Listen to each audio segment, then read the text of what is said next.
So hello good morning guys, कैसे आप सब? उम्मीद है कि आप अच्छे होंगे। सो गाइस, आज के इस वीडियो में बनाने वाले हैं तारक मेहता का उल्टा चश्मा, जेठालाल का। सो गाइस, ये ड्राइंग मैं पेंसिल से बनाने वाला हूं, तो देखते हैं कैसा बनता है। कोशिश करूंगा एकदम हाइपर रियलिस्टिक बनाने की।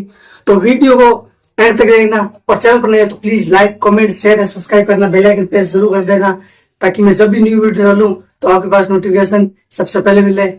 तो बिना किसी वेस्टिंग टाइम वीडियो को स्टार्ट करते हैं।